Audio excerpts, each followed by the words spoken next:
So instead of just doing a full-on review of Dunkirk, I'm going to do a top 10 list of Christopher Nolan movies. So here it is. Starting off with number 10, I got the movie Insomnia. This one has Robin Williams and Al Pacino. Al Pacino's a cop investigating a murder up in Washington, and Robin Williams is character of suspect. You know, this movie, I have it at number 10 because it did have some very good acting in it, but I just thought that there was a lot more to develop within the story. I believe Christopher Nolan didn't actually write this film, whereas other movies he does write the script and the dialogue and everything else, so he actually just picked up the script and had worked on it from there. There was also another really good performance by Hilary Swank as one of the other cops with Al Pacino. Like I said, this story was a prototypical cop movie investigating things here and there. The cop is going through insomnia. He can't sleep because this is taking over his life now, so that's where we are with Insomnia, and I have it at number 10. Not the best movie from Christopher Nolan in my opinion, but from there it just gets better and better. Number 9 is the big blockbuster Interstellar. This movie was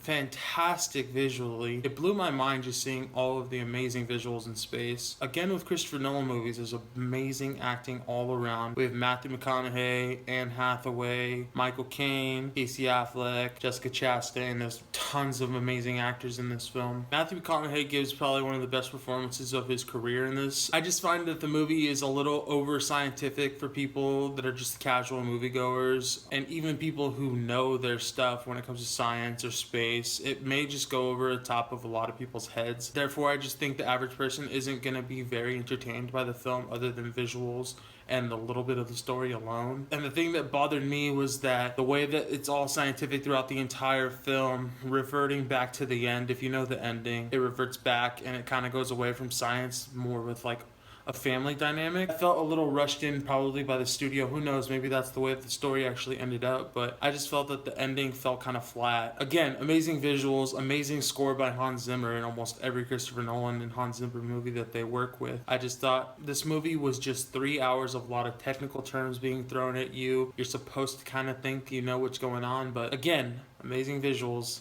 You can't go wrong with visuals when it comes to Christopher Nolan. So number 8, we have one of Christopher Nolan's very earliest films, Following. I had watched this movie just very recently and I was blown away.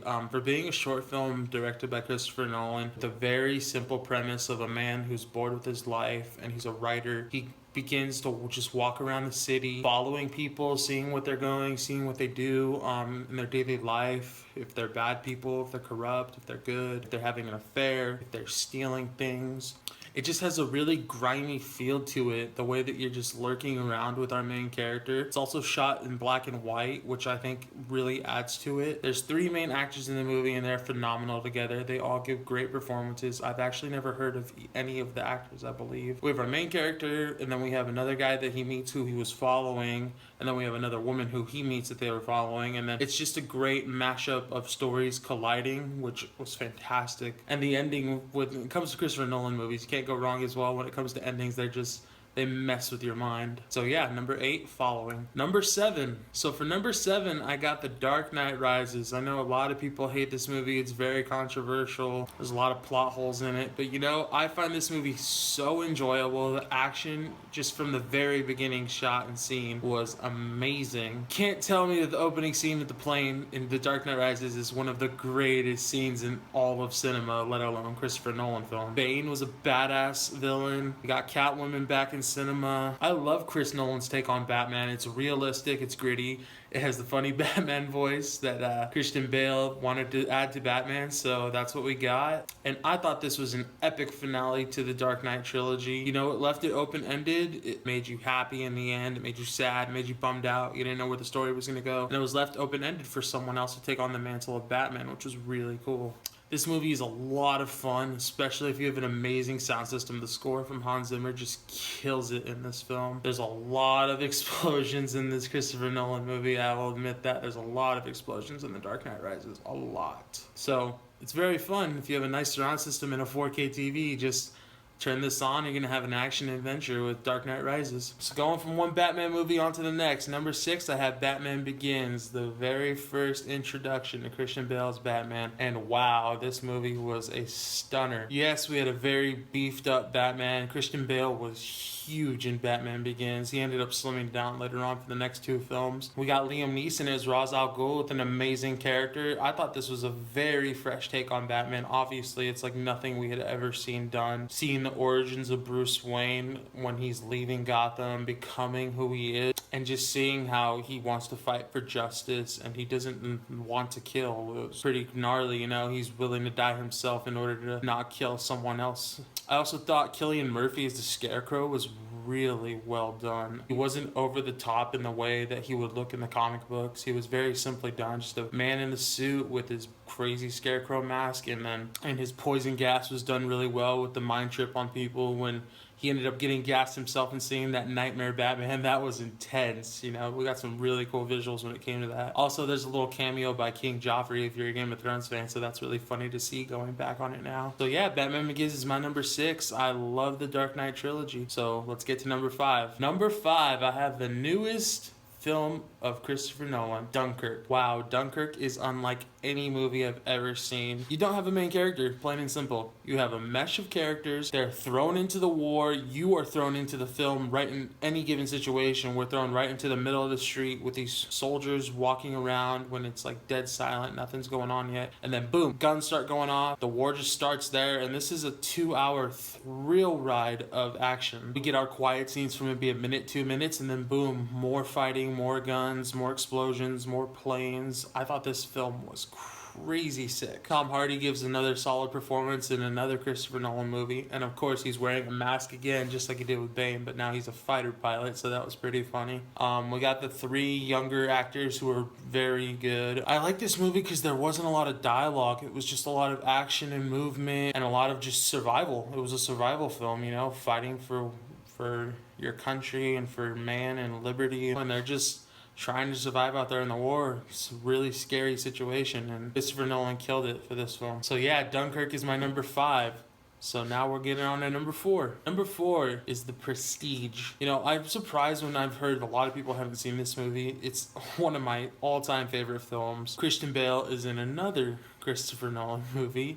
This movie also has Michael Caine, Scarlett Johansson, and of course Wolverine himself, Hugh Jackman. And this movie was really sweet. It had to do with 2 magicians that were rivals, and he also works with Nikola Tesla on this transportation machine so that he could use for a magic trick. It was just a really trippy movie, and it's cool because not only are they magicians and they're trying to trick the audience, but they're tricking the actual people watching the film. You're being tricked the entire film with different situations going on, which was fantastic. Christian Bale, this probably, you know, other than the Dark Knight trilogy, this is probably one of the best films that Christian Bale's ever done. He was sick, he was menacing, he was evil, he was also charming, he was also crazy good. He was just a good guy as well. It's like he was all over the place, and it's not till the end of the film, I won't give it away, it's not till the end of the film that you realize there was 2 different sides to him, so you don't know why or how, and so you just have to watch it. It was really amazing to see it unfold. Hugh Jackman also gives a great performance, and there's things to his character that are happened because of Christian Bale, and vice versa with each other. They mess with each other's lives and with each other's careers, and it's a great battle between 2 men trying to be the best, and it was a great film. I highly recommend watching The Prestige. So yeah, The Prestige is my number 4 film.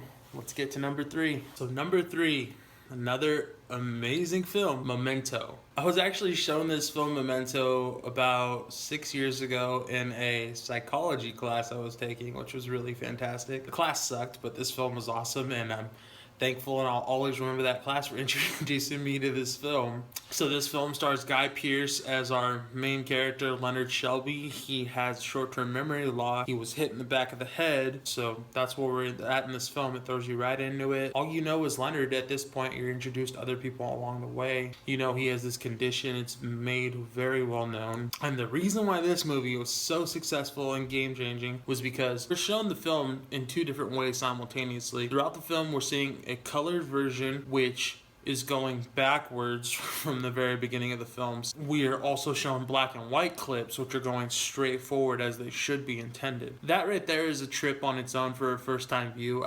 You definitely have to watch this movie at least 1, 2, 3 times just to get the entire thing. You know, there's a lot of things that I'll watch now and I'll still like, oh wow, I didn't pick that up for the first time. And you know, it's really cool just to go back and catch different things here and there. Again, this is another Christopher Nolan movie. I'm not going to dive into too much because I hope that someone will watch my video and then go out and watch it. It is a fantastic mind trip movie, as that's what I like to call Christopher Nolan. He's a fantastic mind trip director. You know, every movie he makes it resonates with me and I love it so much. He's my favorite working director today. So yeah, all you need to know from Memento, because I can't give anything away. We got a guy with short-term memory loss. He's haunted by his past, and the film is shot in a trippy way with black and white and color and going back and forth. So go watch Memento. So yeah, Memento is my number 3 film.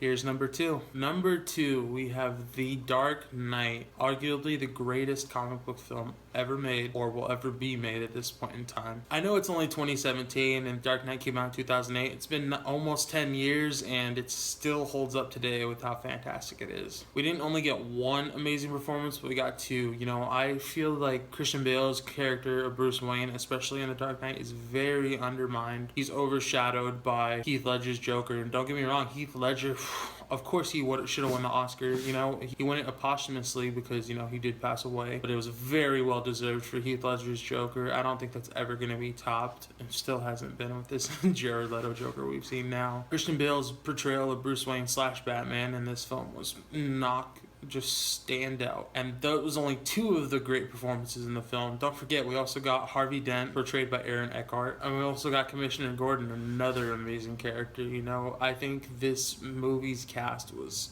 perfectly set up. It really was a shame with continuity from Batman Begins that we didn't get Katie Holmes back as Rachel Dawes. But, you know, it's over and done with. The movie didn't suffer that badly because of the switch with Rachel, but the film overall it's an A+ film. You can't really beat it. There's maybe minor flaws. If that, I would really have to nitpick if I had to find anything wrong in The Dark Knight. I don't have to recommend seeing The Dark Knight because I already know everyone has practically seen it. If you haven't, you need to see it. So go check out The Dark Knight, one of the best films of all time. So that's number 2.